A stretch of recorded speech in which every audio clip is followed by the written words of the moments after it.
여러분 혹시 PT 체조라고 들어보셨지요? 이게 원래의 뜻은 체력 단련 체조인데 주로 군에서 이렇게 실시를 하다 보니까 마치 징벌의 이미지가 강한 어떤 기합과도 같은 그러한 성격이 되어버렸습니다.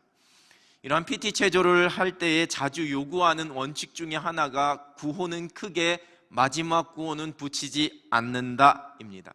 즉 20개를 하면 19개까지는 구호를 크게 붙이면서 하다가 마지막 20은 어느 누구도 샘을 해서는 소리를 내서는 안 된다라는 거죠. 정신 차리고 집중하라라는 그러한 의미입니다. 근데 꼭 하다 보면 한두 명이 아주 자랑스럽고 크게 마지막 구호를 붙입니다. 막 속에서 엄청 화가 나죠. 근데 불평하거나 원망하거나 막 소리를 내면 또 다른 기합을 받기 때문에 그냥 속으로만 부글거리게 됩니다. 그럼 이때 훈육관이나 조교가 앞에서 이야기하죠. 다시 20개. 여러분 그때만큼 이 다시라는 단어가 아주 듣기 싫고 미운 적이 없습니다. 숙제나 기한 열심히 뭔가를 해서 숙제를 내고 기한을 결제를 받기 위해 가지고 올라갔는데 마음에 안 든다고 다시 이렇게 이야기하면 완전히 막 속에서 스트레스를 받게 되죠. 제가 예전 청년들과 수련회를 가서 이 도미노를 쌓아서 공동체의 고백을 한번 만들어 보자 뭐 이런 야심찬 계획으로 시도한 적이 있습니다. 그 뭐 여러 명이 싸우면 한 30분이면 다 쌓겠지라고 생각을 했는데 웬걸 이게 한 2시간은 했던 것 같습니다. 그 이유는 간단합니다. 거의 다 쌓아놓고 났는데 한 사람이 실수하면 몽땅 다 쓰러져 버리기 때문입니다. 그때 다시 해야지만 된다라는 생각을 하게 되면 눈앞이 캄캄해지고 손에서 힘이 풀리게 됩니다. 그런데 어떤 때는 이 다시라는 단어가 새로운 기회와 소망이 되는 그런 말이 되기도 합니다. 사람들이 자주 쓰는 표현 중에 하나가 다시 태어난다면, 여러분 이러한 말이지요. 다시 태어난다 해도 난 당신과 결혼하겠어. 이런 책임질 수 없는 말 막 하잖아요. 뭐 이런 표현들. 다시 태어나는 것은 있을 수 없는 일임을 불교의 윤회 사상에서 나온 것임을 잘 알고 있는 기독교인들도 가끔 이 표현을 쓰게 됩니다. 목사님은 다시 태어나도 목사를 하시겠는지요? 목사에게 이런 질문을 하면 어떻게 대답을 해야지만 될지, 다시 태어난다면 전 이렇게 대답할 것 같습니다. 천국에 가면 전 목사 안 할 겁니다. 아니 못 할 겁니다. 왜냐하면 천국에는 목사라는 직분이 없을 거기 때문입니다. 근데 사람들이 이런 표현을 쓰는 이유, 여러분 또 한 번의 기회, 끝이 아니라, 절망이 아니라 뭔가 희망을 이야기하고 싶어서 이 다시라는 단어를 사용할 때가 있습니다. 7번 넘어져도 8번째 일어난다라는 7전8기도 이 다시라는 말이 포함되어져 있는 것이겠지. 지난 새해 맞이 예배 때 말씀 나누었듯이 여러분 새해는 또 한 번의 기회로 우리에게 하나님께서 허락해 주신 은혜입니다. 지금까지 그렸던 그 도화지를 뒤로 넘겨버리고 다시 깨끗한 도화지 하나 받는 기분이지요. 다시는 기회요, 또한 새로운 소망이 됩니다. 오늘 본문이 기록되어져 있는 예레미야 애가는 여러분 사랑 애자가, 그래서 사랑의 노래가 아니라 슬플 애자, 즉 슬픔의 노래, 비탄의 노래입니다. 이스라엘 백성이 바벨론에 의해서 나라를 빼앗기고 이방의 포로가 된 그 슬픔을 애통해하면서 노래하고 있습니다. 그러나 이 말씀은 단지 한탄과 슬픔만을 노래하고 있지만은 않습니다. 이제 그러한 슬픔을 다 이겨내고 다시 기회를 주시는 하나님 앞에서 그들의 불순종과 그들의 죄악의 모든 것을 다시 돌이킴으로 하나님의 위로와 하나님의 회복을 누리기를 소망하는 그러한 상황 속에서 하나님만 바라보면서 하나님의 긍휼을 구하고 있는 노래가 이 예레미야 애가의 말씀입니다. 하나님께서는 예레미야 선지자에게 그들이 지금 포로로 끌려갔지만 다시 포로에서 돌아오게 되는 이스라엘의 회복에 관한 말씀을 들려주셨습니다. 예레미야 30장 3절의 말씀입니다. 여호와의 말씀이니라. 보라, 내가 내 백성 이스라엘과 유다의 포로를 돌아가게 할 날이 오리니 내가 그들을 그 조상들에게 준 땅으로 돌아오게 할 것이니 그들이 그 땅을 차지하리라. 여호와께서 말씀하시니라. 예레미야 선지자는 이 민족의 멸망과 포로가 되는 아주 비참한 상황, 그 고난에 대한 슬픔과 애통함을 그 가슴 가득 안고 있었지만, 또 한편으로는 하나님께서 그 모든 것을 회복시키실, 하나님께서 돌아오게 하실 그날을 기대하는 소망을 가지고 있었습니다. 하나님께서 주신 약속, 그 회복의 언약에 근거한 소망이었습니다. 예레미야 애가를 통해 고난의 슬픔을 아주 애통함으로 노래한 예레미야 선지자는 이 애가서를 마치면서 이제는 허락하신 그 약속 언약 붙잡고 하나님 앞에 기도하면서 노래합니다. 오늘 본문의 말씀을 새번역 성경은 이렇게 번역하고 있습니다. 주님, 우리를 주님께로 돌이켜 주십시오. 우리가 주님께로 돌아가겠습니다. 우리의 날을 다시 새롭게 하셔서 옛날과 같게 하여 주시옵소서. 우상 숭배와 불순종으로 말미암은 하나님의 심판, 이제 이방 민족에 멸망당하고 다 포로로 끌려가게 된 그 극심한 슬픔 속에서 다시 한번 하나님께서 허락하실 구원의 은혜, 그 새로운 소망을 선포하며 노래하고 있습니다. 결코 지금 당하고 있는 그 고난이 이유 없는 고난이 아니라 자신들의 죄악과 연약함으로 인해 이렇게 무너지고 다 초라해졌지만 하나님께서 하나님의 긍휼하심을 통해 다시 일으키시기를 소망하는 마음을 가지고 하나님 앞에서 노래합니다. 이러한 소망을 고백하며 여러분, 예레미야 선지자는 먼저 하나님의 영원하심을 노래합니다. 본문 앞부분에 기록되어진 애가 5장 19절의 말씀입니다. 여호와여, 주는 영원히 계시오며 주의 보좌는 대대에 이르나이다. 하나님의 절대적인 주권과 하나님의 영원하심을 찬양하고 있습니다. 그 영원하신 하나님을 고백합니다. 주의 보좌는 대대에 이를 것이라 선포하며 찬양하고 있습니다. 주님의 보좌, 즉 하나님의 그 권세와 주권과 그 다스리심이 대대에 이르도록 변하지 않을 것이라는 것을 노래하고 선포하는 겁니다. 영원하신 하나님의 다스리심과 그 신실하심을 노래하는 예레미야 선지자는 지금 바벨론에 의해 멸망당하고 포로로 끌려가 있는 이 상황이 끝이 아니라는 것을, 하나님께서 이루어 가시는 하나님의 그 역사가 다 끝난 것이 아니라는 것을 믿음으로 선포하면서 노래합니다. 여러분, 지금 제가 보여드리는 이 사진이 무엇을 찍은 사진인지 아시겠는지요? 바깥에 비가 많이 내리는 그러한 장면인 것 같기도 하고 막 물이 쏟아지는 그러한 수로 같기도 합니다. 이 사진 보면서 와, 이렇게 감탄하는 사람은 거의 없을 겁니다. 그런데 이 사진은 어떻습니까? 멋있지요? 나이아가라 폭포 사진입니다. 저도 아직 가보지는 못했습니다만, 근데 이 나이아가라 폭포 뒤로 들어가서 그 폭포를 감상할 수 있는 인공 터널을 사람들이 만들어 놓았다고 합니다. 이 폭포 뒤편에 있는 그 바위를 뚫어서 그 안에 터널을 만들어 놓은 겁니다.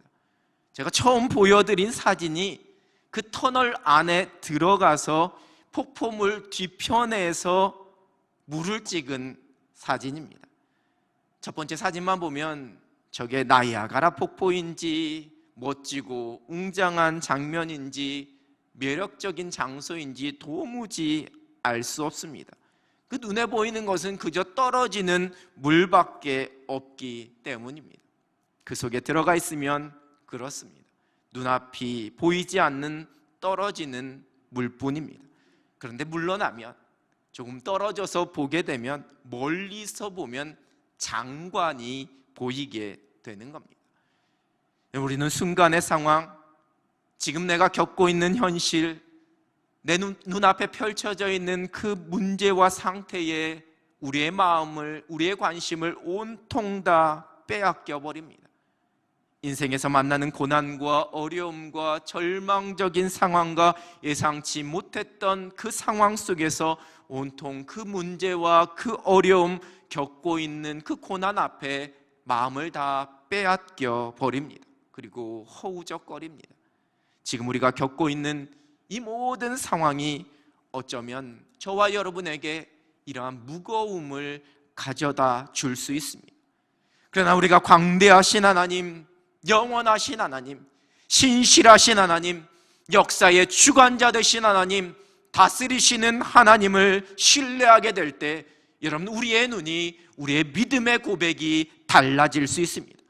하나님께서 이 모든 것을 하나님의 시간표대로 계획하시고 그 모든 것을 신실하게 이루어가고 계심을 깨닫게 됩니다.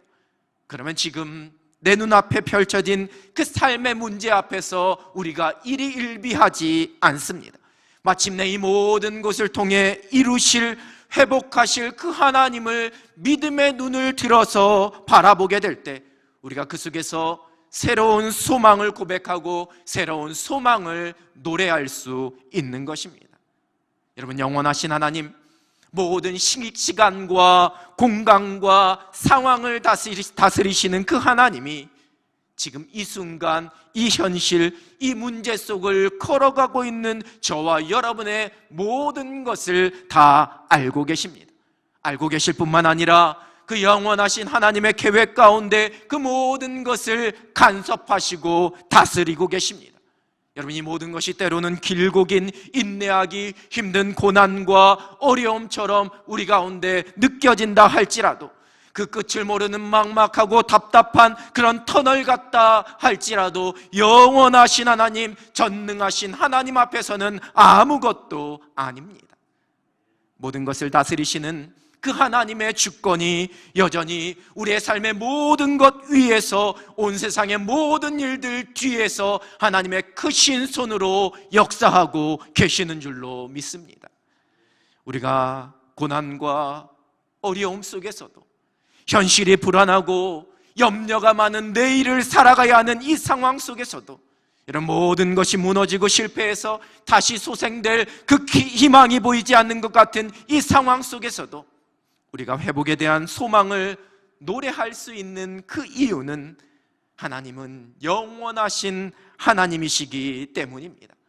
하나님이 온 세상을 향한 하나님의 주권을 가지고 그 하나님께서 다스리시는 신실하신 하나님이시기 때문입니다. 영원하신 하나님, 신실함으로 모든 것을 다스리시는 하나님을 신뢰하면서 소망 가운데 주어진 모든 현실을 믿음의 눈으로 바라볼 수 있는 여러분 되시기를 우리 주님의 이름으로 축원합니다. 이어지는 고백 속에서 예레미야는 이제 이스라엘 백성을 돌봐주실 것을, 회복시켜 주실 것을 기도하고 있습니다. 하나님의 긍휼을 의지해서 구원과 회복의 간구를 하나님 앞에 드리고 있습니다. 여러분, 예레미야가 5장 20절의 말씀은 의문문의 형태로 되어 있습니다. 어찌하여 우리를 영원히 잊으시오며 우리를 이같이 오래 버리시나이까? 어찌하여, 여러분, 예레미야 선지자가 지금의 그 고난과 멸망의 이유를 모르기 때문에 이러한 표현을 쓴 것이 아닙니다. 이 멸망과 포로 생활이 영원토록 지속될 것이 아니라는 것, 하나님께서 이스라엘을 잊지 않고 계시고 버리지 않으실 것이라는 것도 분명하게 알고 있었습니다. 그러나 지금 겪고 있는 그 고통과 어려움이 너무나 크다라는 것을 강조하기 위해서, 또한 하나님께서 이제 속히 구원해 주시고 회복시켜 주시기를 간절히 기도하고 구하는 마음으로 어찌하여 라는 이러한 의문문의 형태를 가지고 하나님 앞에 그 마음을 토로합니다. 그리고 이어지는 고백이 오늘 함께 읽은 본문 21절입니다. 여호와여, 우리를 주께로 돌이키소서. 그리하시면 우리가 주께로 돌아가겠사오니 우리의 날들을 다시 새롭게 하사 옛적 같게 하옵소서. 다시라는 단어는 여러분 또 한 번의 기회입니다. 끝이 아니라는 겁니다. 절망적인 상황 속에서도 소망을 노래할 수 있는 이유입니다. 다시 새롭게 된다라는 것은 하나님께로 돌이키는 것입니다. 옛적 같게 하옵소서에서 여러분, 이 옛적은 하나님의 말씀으로 빚어져 가던 시절, 하나님의 인도하심과 하나님의 은혜를 누리던 시절, 하나님의 통치하심으로 번성하던 그 시절을 의미합니다. 이 옛적으로 표현된 히브리어 단어 케뎀은 구약 성경에서 태초의 그 창조의 때 또는 출애굽의 때 또는 다윗의 때 등을 의미할 때에 사용되었습니다. 즉 이러한 시절은 하나님의 말씀이 살아 역사하던 그 하나님의 다스리심과 그 하나님의 말씀에 대한 철저한 순종이 있었던 시절입니다. 하나님께서 세우신 질서가 깨지지 않고 하나님이 왕 되시고 하나님의 뜻이 온전하게 펼쳐지던 그때를 말합니다. 하나님께서 새롭게 하셔서 그 심령이 새로워지게 되고 그 신앙이 새로워지게 되고 그 모든 생각이 새로워지게 되는, 그래서 하나님의 온전한 다스리심과 하나님의 말씀에 순종함이 있던 그 옛적과 같이 돌아가게 해달라는, 그래서 하늘의 평강과 영광을 누리게 해달라라는 그러한 기도를 하나님 앞에 드리고 있습니다. 하나님의 형상대로, 하나님의 창조의 질서대로 하나님께서 원하시는 모습으로 회복되어 하나님의 놀라우신 은혜를 누리는 것입니다.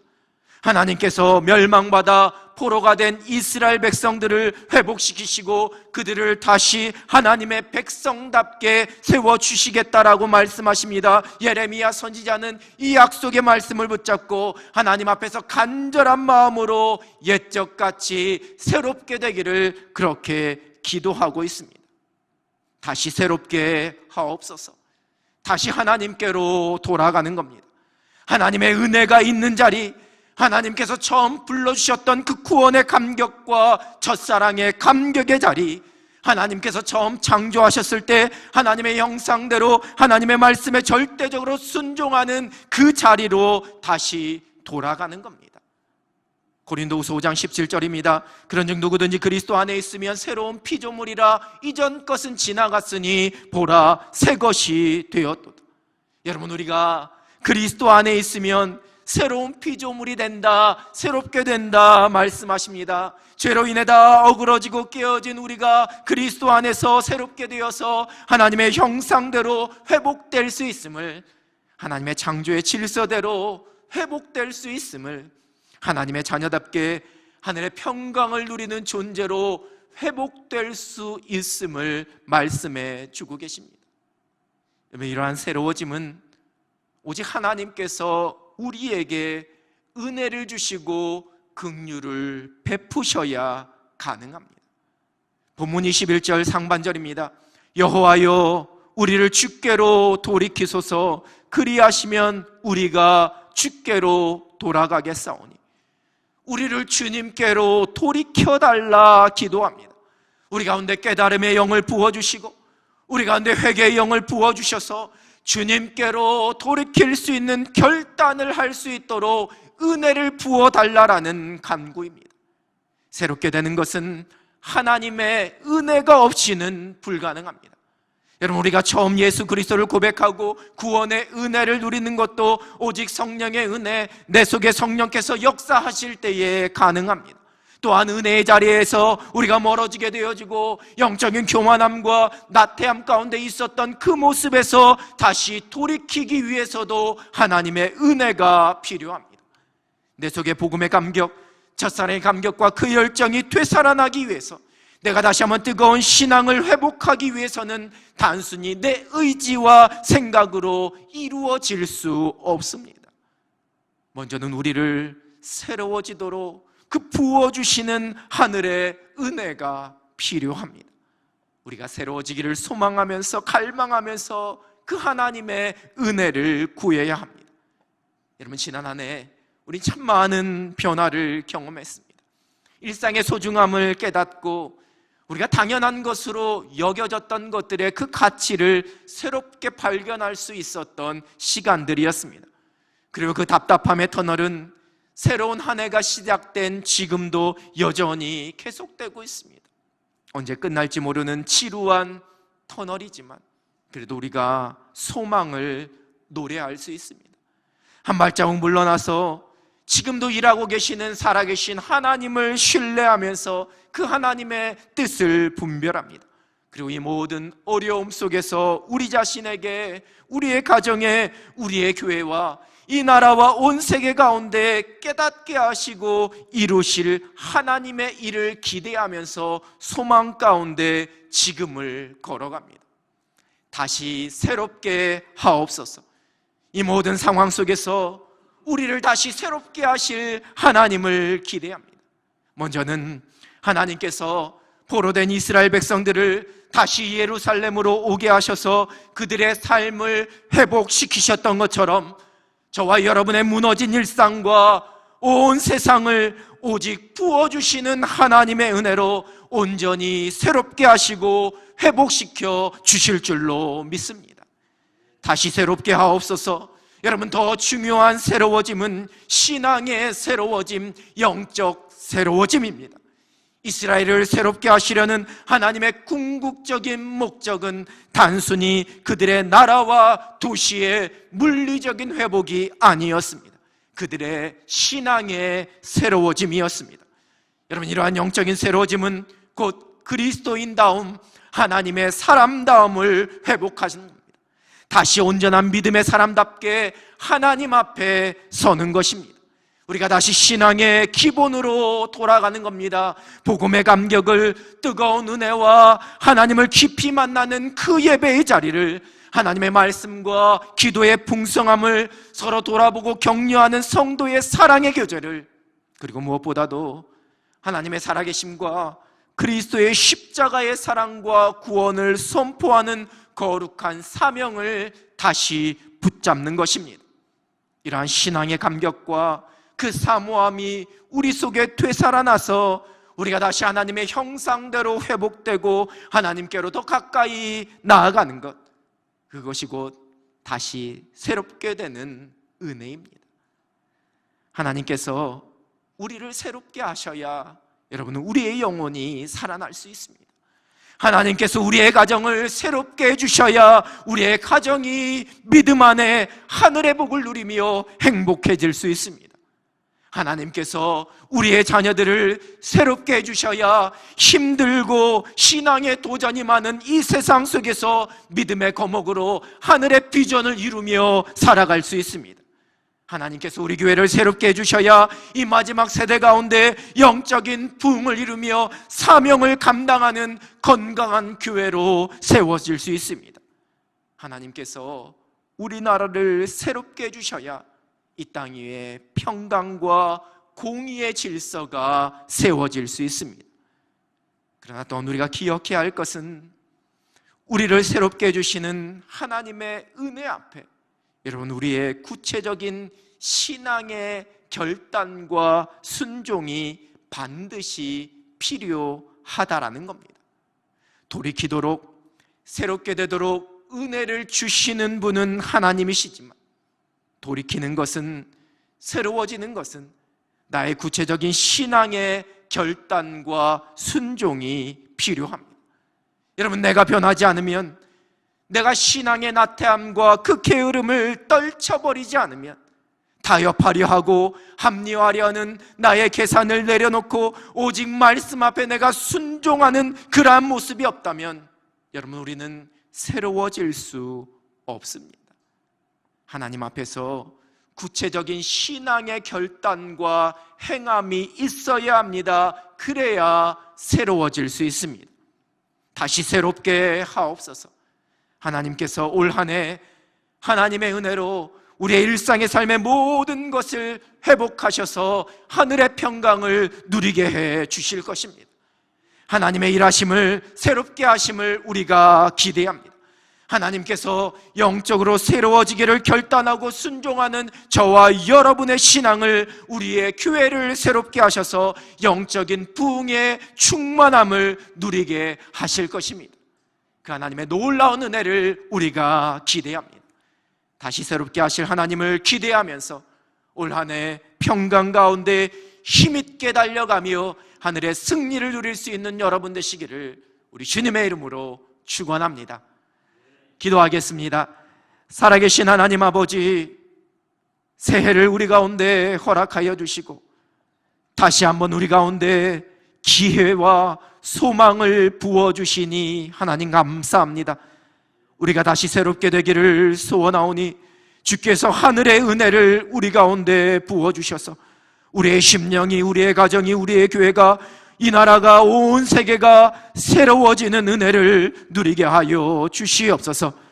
새롭게 되게 하여 우리가 우리의 모든 구습을 떨쳐버리게 하여 주시고 새 결단과 새 신앙의 모습으로 주님 앞에 설 수 있는 우리 모든 하나님의 백성들이 되게 하여 주시옵소서. 새롭게 하실 놀라운 은혜 부어주실 하나님을 기대하오며 예수 그리스도의 이름으로 기도드립니다. 아멘.